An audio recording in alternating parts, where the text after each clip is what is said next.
Undoing a commit or multiple commits is very common in a Git workflow, and Git provides multiple commands to perform these actions. One of the command is called git revert command, which I have already explained in my previous video, where I have used the command or terminal to perform the git revert. But in real time, we people use IDE like IntelliJ, Eclipse or Visual Studio Code to write our code. And if you want to revert any commit or undo changes, so instead of using explicit git commands, we use GUI provided by IDE. So in this video, we are going to learn how can we revert single commits and multiple commits using IntelliJ IDE. And also, I will explain how can we get conflict while reverting the commit. I am Amod and welcome to my YouTube channel Retarget Common.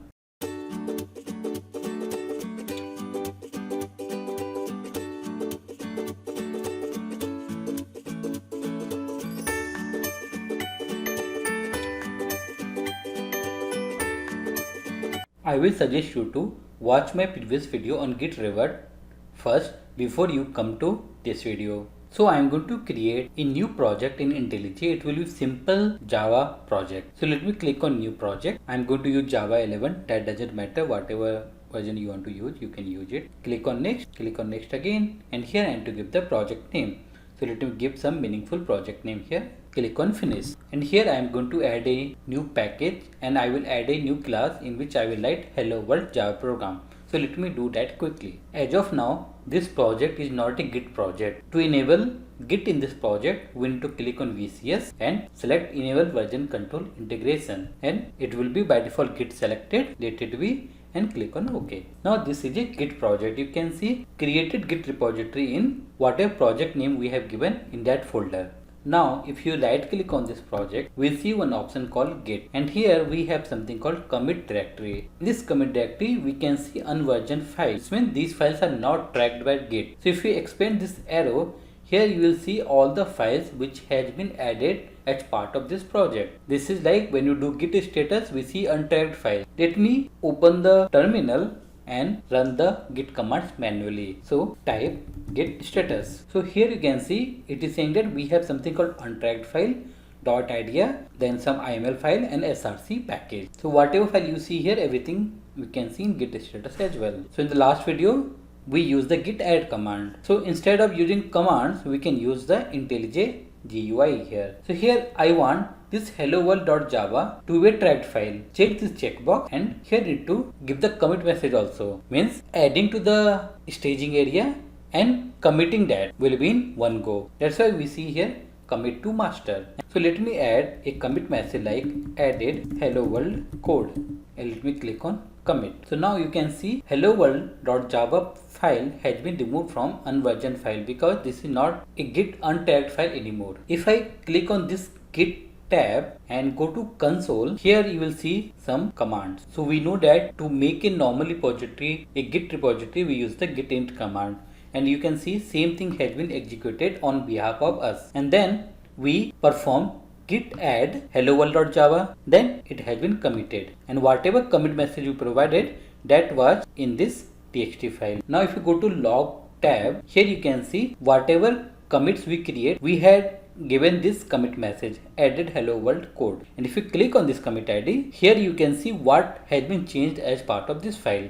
You can see hello world.java is in green, that means this file was added. If you right click on this file and click on show diff, you can see whatever has been added as part of this commit. How to find the commit id? If you scroll down, then here you can see one commit id. So this is your actual commit id, and again you can go to terminal and type git log -- one line, and here also you can see the commit id. So I'm just trying to relate whatever we did in command prompt and how IntelliJ is performing on behalf of us. So to perform end to end, I am going to create a git project in my GitHub account, and I am going to connect this my local project to my remote project. So click on new and give any repository name, and this will be a public repo. Now click on create repository. I will copy the git project URL and go to IntelliJ. Here right click on the project, go to git and here we have something called push. Since we have not connected, that's why it is showing define remote. Click on define remote, pass the URL and click on OK. Now this local repo in IntelliJ has been connected to remote repo, and here you can see we have one commit which is not pushed into remote, so you can directly click on push. If you perform using terminal, then first we need to set the remote and then we need to use the git push command. Let me show you in git console. Here you can see they are using git push command, and here they are passing the origin to add the remote and push it as well. Now I will create some more commit. So I am going to add one new line and I will put hello world 1. Now I want to commit this change. So instead of right click on the project then go to git commit and all, we can directly use the shortcut. Here we have commit. If you want to push, then you can use this arrow, and if you want to pull the changes from the remote, then you can use this down arrow symbol.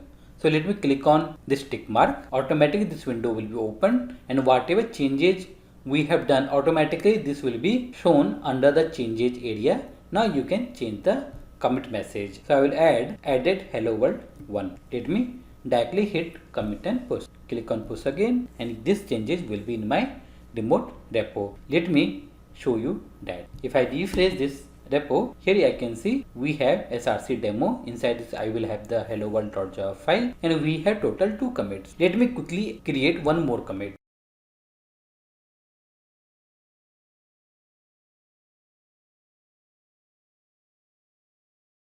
Open the git tab, go to log, and here we can see total we have 3 commits. Since we are pushing all my commits to the remote repo also, so here you can see we have head, master and origin/master. All 3 are pointing to the same commit ID. And left hand side also you can see in local we have only one branch called master, and in remote also we have one branch called master. Now I want to revert the latest commit. That means whatever changes we had done as part of added hello world 2, I want to revert that. Let me show you what changes we have done. So click on this commit message and click on the file, click on show diff now. Now you can see as part of this commit we had added this line. I want to revert this one. So for that we can use the git revert, but I'm not going to use any command here. So how to do that one? So right click on this commit ID, and here you will see something called revert commit. Click on this and automatically you can see this commit has been reverted, and for that git revert has created a new commit revert and the same commit message whatever we used to commit this commit. And now you can see we don't have third line here. And if I show you in console, here also you can see it should have called git revert command,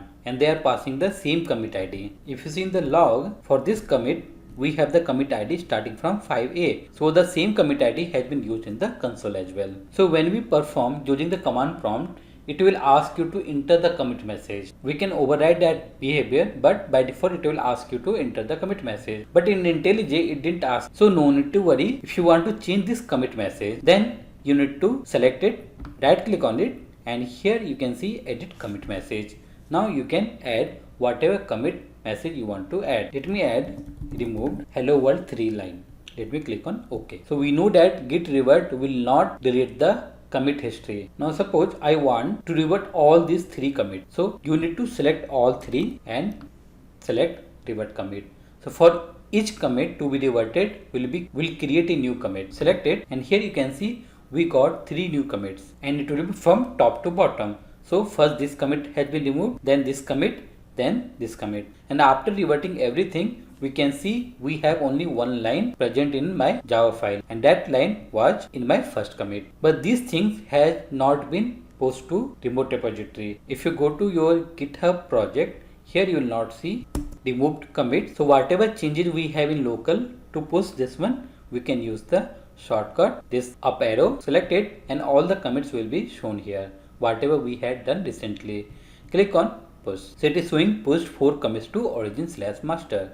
And if you come to GitHub project and refresh, you will see only one line we have, and total 7 commits we have in this project, which will be equal to whatever we have in local project in my IntelliJ. Git revert command can give you conflicts also. Let me show you that now. So I am going to create a new commit by changing the same line, means hello world A. Let me commit this, and you can directly push it as well. Let me create a new commit by editing the same line, and let me commit and push this change as well. I'll create one more commit, and I am editing the same line. Let me quickly commit and post this change as well. So in the latest 3 commits, we are editing the same line. And now I want to revert this middle commit called edit B. So when we try to revert this commit, so git revert will try to remove whatever changes we have done as part of this commit. But here git will confuse what to keep at this line. Let me show you now. Right click on edit B commit and select revert commit. Now you can see it is saying that we got a conflict. So for that, let's click on merge, and here you can see in your version we have a hello world C, which is the latest commit, and from server it is coming hello world A. So that's why git is not sure what to keep it here. So it is asking you what you want to keep, whether you want to keep A or if you want to keep C, because we have modified the same file at the same line. So whatever you want to keep here, you can keep it. So let me put A. So you can click on this arrow and you can keep hello world C as well, or you can discard it. So let me keep A and C both. Now you can see all changes have been processed. That means all the conflicts have been resolved. Now click on apply. Since we resolve the conflict, so you can put some commit message, maybe remove B. Now you can click on commit and push. Click on push again. So you can see one new commit has been created with the commit message remove B. And since we have already posted, so in the remote repo also, here we'll have A and C. That's all in this video. If you have any doubt, please comment on this video. If you really like my videos, please like, comment, subscribe and share with others. Thank you everyone.